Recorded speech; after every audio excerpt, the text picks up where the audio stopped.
This is Diesel for We the People News, and this is more of a lines of a learning video and a history lesson. And I'm going to start off with the full disclosure. There may be some words in here that is not really suitable for today's language, because we are talking about history. So just keep that in mind when you hear certain language that is going by the old text language to get the full story of the history. Okay, it's not used in any shape or form of anything bad. For me, y'all, I had a hard time accepting different races because, religiously speaking, God created one man, but He created different races. Alright? But to me, different race was alien from a different planet. God is not from this earth. He's a different race. Angels, different race. If you want to separate the devil from God, then that would be a different race. But I still think the devil's still an angel, so it's going to still be in the category of angels. Okay? So the angels are different races from man, and a different race from God, and a different race from aliens, if in fact they do exist. I don't know if they do or don't. Never seen any evidence saying one side or the other. Okay? But if they do, it's a different race. Alright? Even our paperwork in these United States says all men are created equal. Okay? It doesn't say all race is all created equal. They don't, they use words of trickery. And we talked about this in other videos. Government has a tendency to use trickery of words, right, to benefit them. So, he was once one of my favorite presidents.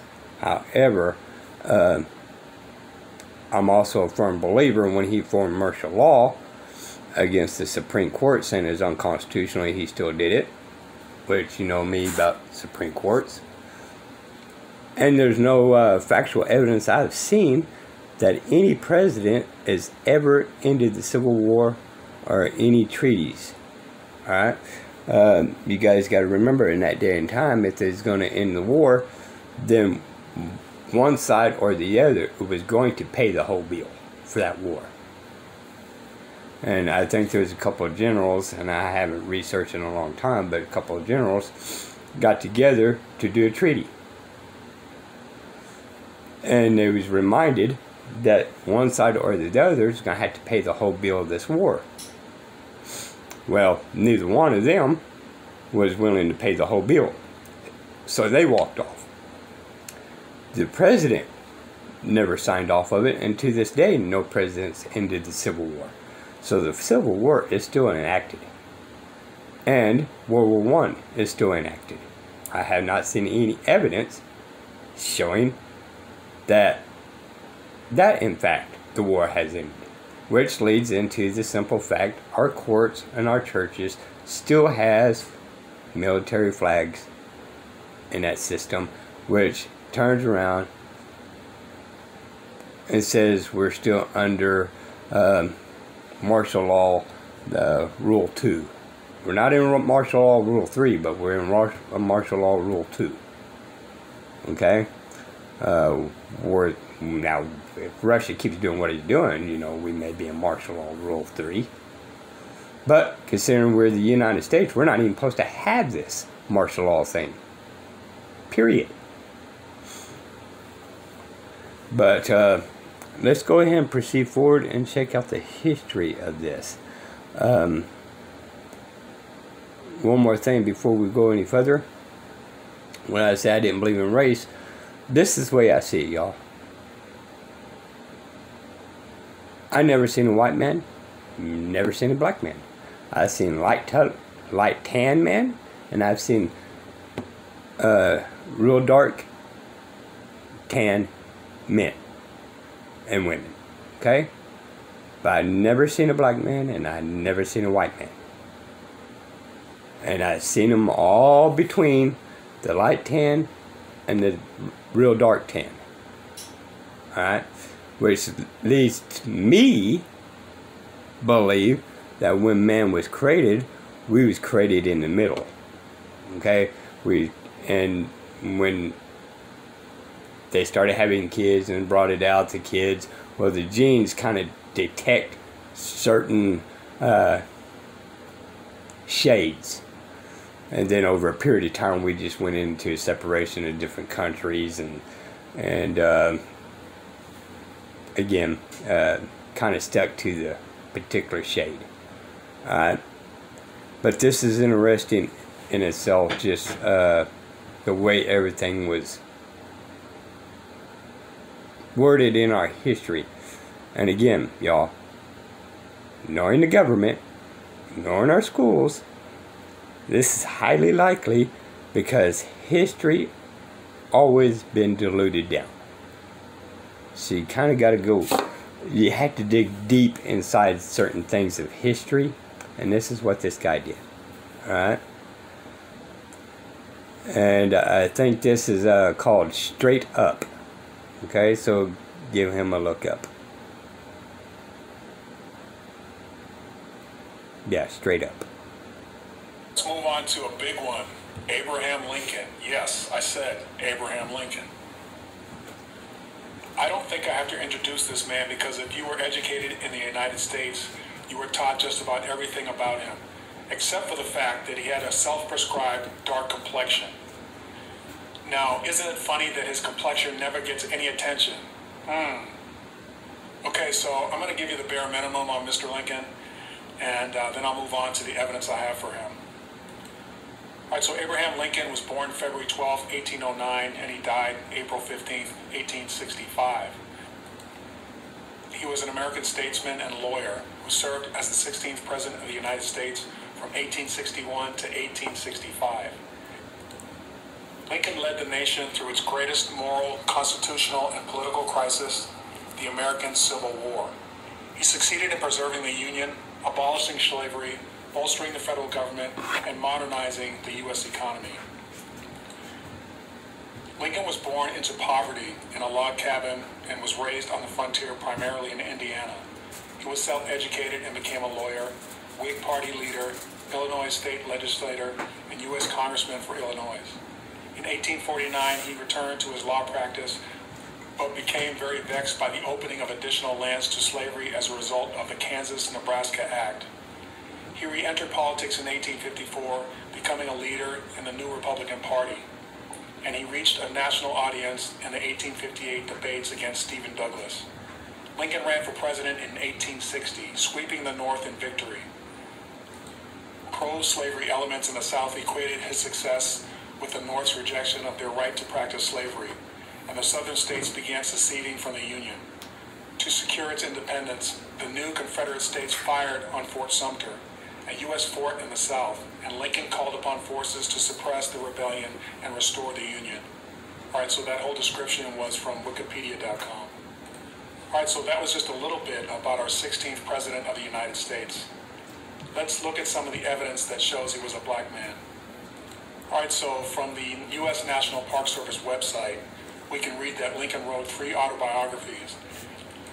In his second autobiography, dated December 20th, 1859, he described himself saying, quote, "If any personal description of me is thought desirable, it may be said, I am in height 6 feet 4 inches, nearly, lean in flesh, weighing on average 180 pounds, dark complexion, with coarse black hair and gray eyes. No other marks or brands recollected." All right, so the giveaways in his own description are dark complexion and coarse black hair.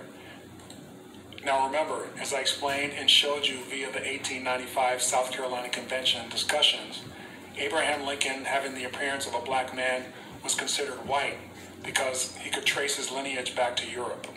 Now again, this is my theory, but that is why I'm explaining to you how I came to this conclusion. Okay, so my next source is from the U.S. Congressional Record, dated February 12, 1927, located on pages 3610 and 3611. These pages contain the same Lincoln autobiographical quote from Lincoln's own book, as you can see on the screen, where he states that he has a dark complexion. I'm showing you this reference because I want you to realize that everyone in Congress knew that he had a dark complexion, and no one disputed it. In fact, I'm going to go further. There were quite a few congressional members that had dark complexions.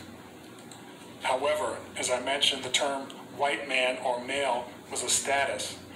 So someone referring to this statesman today as a white man and not knowing this information that I shared with you today would jump to the wrong conclusion. Okay, so on to my next piece of evidence, and this is from history.net, and it's titled Lincoln the Homely, written by Harold Holzer. Holzer has a quote on page 7 that states, Nathaniel Hawthorne firsthand in 1862, quote, his hair was black, still unmixed with gray, stiff, somewhat bushy, and had apparently been acquainted with neither brush nor comb.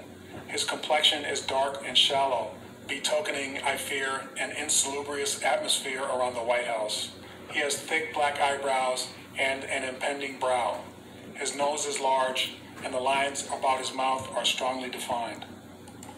Just as a side note, I'm sure you're wondering what insalubrious means, and I did, so I looked it up, and according to Google's dictionary online, it means like unpleasant or unsavory. So I guess they're saying that the atmosphere around the White House at that time was unpleasant. Okay, so going back to the description I just read from Nathaniel Hawthorne, who was actually an eyewitness, stating that Lincoln had a dark and shallow complexion. And shallow, according to Webster's 1828 dictionary, means having a yellowish color of a pale, sickly color tinged with a dark yellow, as in a shallow skin. Hawthorne also mentions that Lincoln's hair is stiff and somewhat bushy, along with a large nose. All right, so then Holzer also writes that journalists vented endlessly about whether he was, in fact, too ugly to serve as president, castigating him as a lank-sided Yankee of the unloveliest and of the dirtiest complexion. The Charleston Mercury assailed him as a horrid-looking wretch, sooty and scoundrelly in aspect, a cross between the nutmeg dealer, the horse swapper, and the nightman, a creature fit evidently for petty treasons, small stratagems, and all sorts of spoils. Holzer further writes, it is fair to say that no one has ever before or since looked quite like Abraham Lincoln. Certainly not his own children, who resemble their mother's family, not their father's. We have no pictures of Lincoln's own mother, who is said to be large-boned, tough-skinned like her son, but who died long before photography became commonplace. The future president's father supposedly sat for a lone photograph late in his life, but historians remain uncertain that it really shows Thomas Lincoln. It was as if the face sprang uniquely from the Kentucky soil, from the Indiana prairie, and from what Nathaniel Hawthorne called the village experience. You know, in my opinion, it's interesting that there are no paintings or etchings of the president's own mother. Or are they just not being shown to us? If Abraham Lincoln resembled his mother, then I'm assuming she also had a dark complexion and maybe some typical black facial features. Also, I'm not sure what Hawthorne meant by the village experience. All right, so another piece of evidence comes from a book called A Self-Made Man, The Political Life of Abraham Lincoln, 1809 to 1849, by Sidney Blumenthal. In the book, the author reveals that Lincoln admitted that he had been an indentured servant, a slave, rented out by his father to neighbors in rural Indiana. The author has a quote from Herndon that states, if he was angry with his father, He also knew that his father had been reduced to a dirt farmer and compelled to flee Kentucky to escape from slavery. Slave states are places for poor white people to remove from, not to remove to, Lincoln said in 1854 in his opposition to Douglas's Nebraska Act. I want you to again remember that just because he considered himself a white man, that is not what his description revealed. This book also mentions Lincoln's self-prescribed description of himself, although this author points out that at the end of Lincoln's description, he uses the words, "no other marks or brands recollected."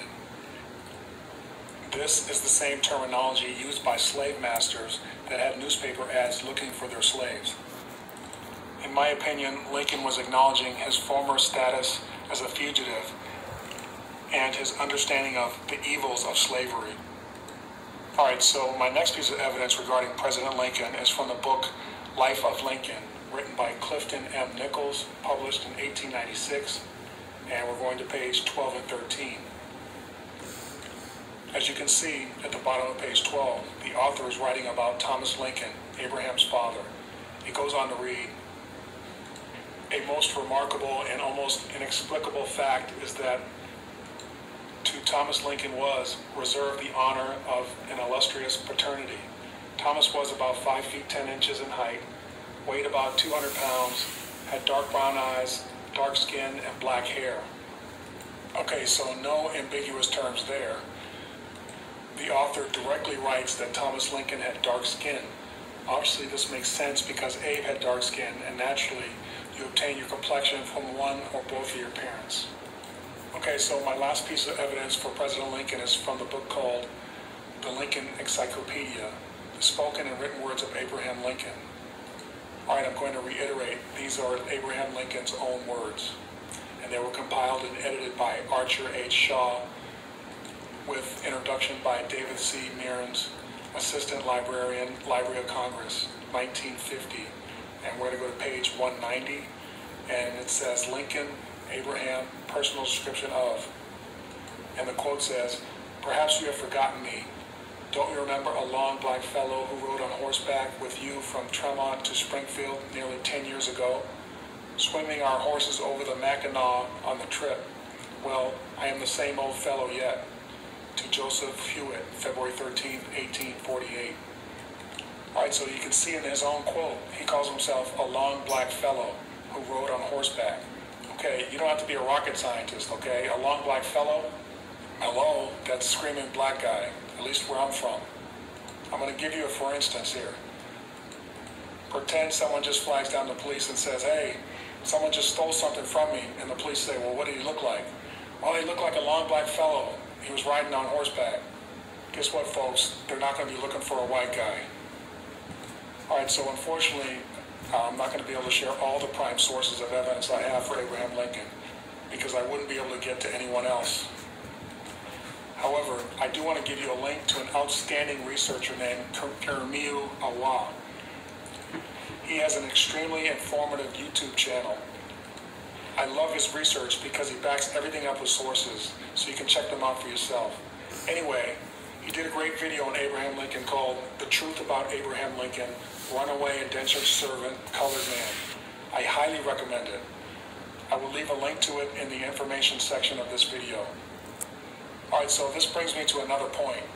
As I continue to show you this research regarding these prominent, dark-complexioned Americans, sometimes it's easy to forget that they come from dark-complexioned parents, and thus dark-complexioned extended families.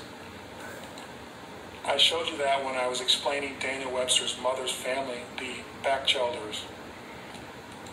I bring this up because sometimes we can lose sight of the entirety of what I am revealing to you. In other words, there were thousands of these black Europeans immigrating to America for hundreds of years. What changed were the laws and the power brokers in America. What also changed was how we were educated, no longer teaching the truth, but a white supremacist-based history and agenda. This, in my opinion, started in the latter half of the 1800s, several years after the Civil War, and went into high gear when Woodrow Wilson became president. He, along with all the lost cause revisionists across the country, We can see how this came to fruition just by looking at the United States' current Trump administration. Currently, we have some congressmen, senators, and administration staffers who will do the president's bidding regardless of the moral and ethical implications. They will purport his lies with no guilt whatsoever.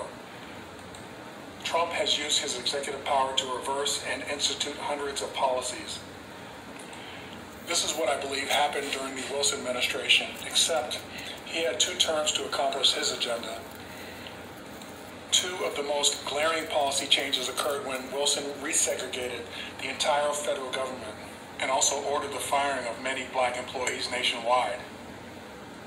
The second glaring policy change was the introduction into the American educational system of his version of history contained in a 7-volume series that was eventually instituted nationwide in some form or fashion. What this also says to me is that Wilson had control of the National Archives, the Smithsonian, the Library of Congress, the National Park Service, etc. This means he controlled a vast majority of our historical documents, books, paintings, photos, scientific finds, etc. I hope you are beginning to see where I'm going with this. This is why I believe the paintings, photos, etc. don't match the written words. Anyway, I will try to tackle these areas in future videos. Alright, so from here forward, I'm going to speed up because I know this is turning into a very long video. The issue is there's just so much to show, or should I say reveal. Alright, so here's a quote from a famous American poet, Walt Whitman. And this is sourced from a book called Walt Whitman, A Biography by Milton Meltzer, published in 1915. Alright, so we're going to go on to page 92, and it goes on to say, on his way to Washington to be inaugurated, Lincoln stopped in New York to stay overnight at the Astor House, opposite City Hall Park. He stepped out of the horse-drawn carriage to stretch his arms and legs. As he looked out over the huge crowd of 30 to 40,000 people, there was an unbroken silence. Walt said he had a great view of Mr. Lincoln. His perfect composure and coolness, his unusual and uncouth height, his dress of complete black, stovepipe hat pushed back on the head, dark brown complexion, seamed and wrinkled yet uncanny-looking face, black, bushy head of hair, disproportionately long neck, and his hands held behind him as he stood observing the people. He looked with curiosity upon the immense sea of faces, and the sea of faces returned the look with similar curiosity. Alright, so that same quote from Walt Whitman appears in another book by Leon Bezleget, and I probably pronounced that wrong. Anyway, the book is called Walt Whitman, The Man and His Work, and we're going to page 197 of that book. As you can see, Walt Whitman describes Lincoln as having a dark brown complexion with a black curly head of hair. Okay, wait a minute. Lincoln's dark complexion is obviously common knowledge at this time in history.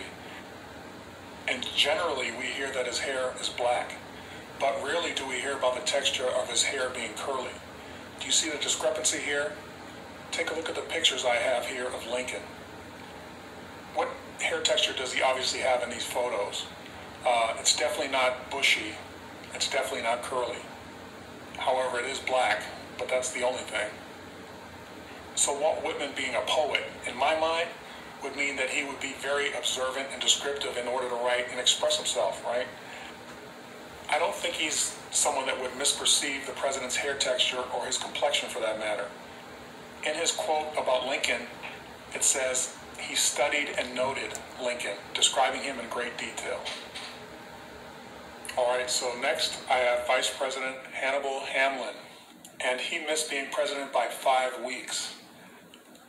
Most history students know that Abraham Lincoln's vice president was Andrew Johnson, who became president when Lincoln was assassinated. But few know that Johnson was vice president for only 5 weeks.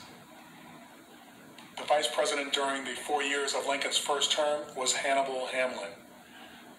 One of the first members of the Republican Party, Hamlin was dropped from the ticket in 1864 in favor of Johnson, who would bring more votes to the difficult re-election campaign.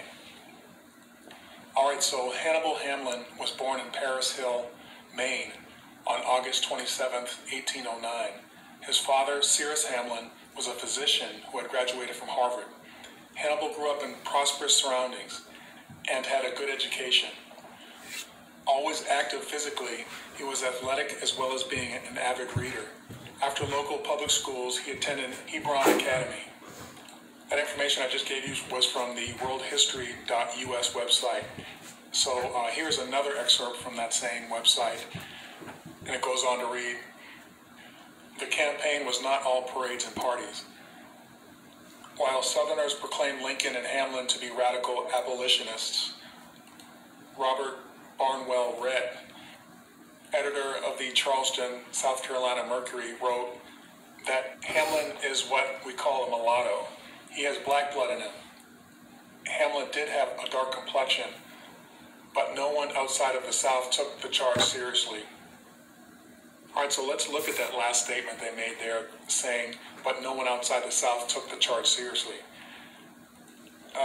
In my mind, a dark complexion means he could possibly be black. I don't know, call me crazy. Of course, this is all they mention about him being a black man on his website. This is so typical when you don't want to go into depth on a subject because it doesn't fit the accepted national narrative. How do you glance over a black vice president to Lincoln? Let me ask you, did your teachers mention Vice President Hamlin and the fact that he was black or had a dark complexion? My guess would be that they did not. All right, so let's move on to another source, and this is from a book called Hannibal Hamlin of Maine, Lincoln's First Vice President by Draper Hunt, published 1969. And it goes on to say, Hamlin, sire of 17 children by 2 doubtlessly weary wives, lived in Barnstable, Massachusetts. Geographically, an ancient world interest mingled to produce sons named Asia, Africa, Europe, and America, and twin sons Cyrus and Hannibal. Cyrus Hannibal, a physician, and his wife Anna Livermore settled in Paris Mill, where the doctor did some farming and served as sheriff of Oxford County. Hannibal, named after his paternal uncle, nearly died during his first winter. Tradition has an Indian princess and healer named Molly Ockett traveled through driving snow to save the baby with ointments, healing herbs, and a diet of cow's milk. And Dr. Hamlin was a pediatrician. Young Han grew up surrounded by forests, streams, and mountains and came to know them well.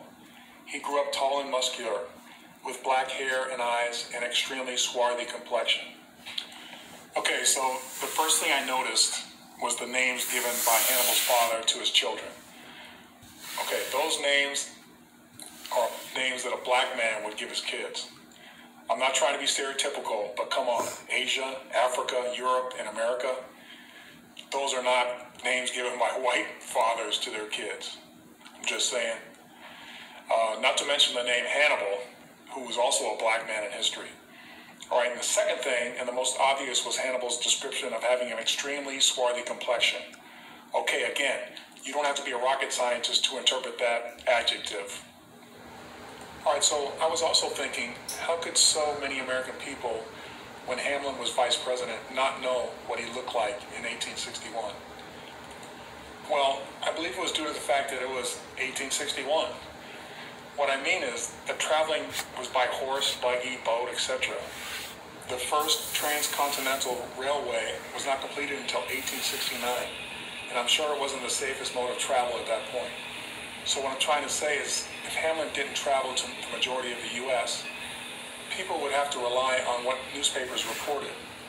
Also, the Civil War was started in 1861, so that's why you can see all the uproar in Southern newspapers about his dark complexion and Hannibal being called black or nigger. All right, so let's look at some sources of evidence, and the first one is going to be from the Senate.gov website, and it goes on to read, during the campaign, both Lincoln and Hamlin considered it prudent to make no speeches. However, Hamlin assured Lincoln, while I have been silent, I have never been so busy through the press and by personal effort endeavoring to strengthen the weak points all along the line. After Maine Republicans swept the September elections, Hamlin traveled to Boston in October to march in a torchlight parade, accompanied by Maine lumberjacks, Penobscot Indians, and party stalwarts. One of the favorite signs combined the ticket into a single name, Abra Hamlin Cun. On a less friendly note, Southerners denounced Lincoln and Hamlin as radical abolitionists. Going even further, Robert Barnwell Rhett, editor of the Charleston Mercury, wrote that Hamlin is what we call a mulatto. He has black blood in him. An amused New Yorker, George Templeton Strong, observed that Hamlin seemed a vigorous specimen of the pure Yankee type. His complexion is so swarthy that I cannot wonder at the demented South for believing him a mulatto. So basically what he's saying is that he doesn't blame the Southerners for thinking that Hamlin was black because he was so dark-skinned. And again, let me point out that this information is on the Senate.gov website, okay, and it's talking about Hamlin being black. So why don't we have this information as common knowledge in our schools? At the least, it should be discussed. All right, so my next piece of evidence is from a newspaper clipping from the Wichita Daily Eagle, dated July 15, 1891. And as you can see there, it says, the name of Hannibal Hamlin recalls those medals issued during the campaign of 1860. They contained ambrotype portraits of the candidates. On most of them, Mr. Hamlin was given such a swarthy complexion that perhaps these very medals confirmed the belief in the lie industriously circulated in the South that one of his parents was a mulatto, and that he was named in honor of the great Carthaginian to blazon his African descent before the world. At all events, thousands of people in the South actually believed that Lincoln and were the Republican candidates. Okay, so here's my thing. If these medals or these little ambrotype portraits of the candidates were being given out during the campaign of 1860, and Hamlin's complexion was very swarthy, the reason being is that his complexion actually was swarthy, so it makes sense. And you can see that through the evidence that I've given you and will give you in the next few minutes. What it does tell me is that there was a lot of misinformation going around back then, and this was right around the Civil War, so that's understandable. What's funny and ironic is that this misinformation is what I'm talking about with this whole subject, okay? And this misinformation that I'm talking about has been going on for a long time, which is why I blame the Wilson administration for all this misinformation we're dealing with, trying to decipher today. All right, so let's move on to another source, and this is an excellent source. This one is from Indiana University, Oakleaf Lincoln Collection, Lilly Library. And what we're looking at right now is a compilation of essays compiled by William Cagle for the library in 1992. All right, so first from page 40, it goes on to read, and I quote, "Both men freely expressed their views on slavery and other sensitive issues. Both men were considered radicals. They were opposed in the election of 1860 by 3 other sets of candidates. Together, these candidates received over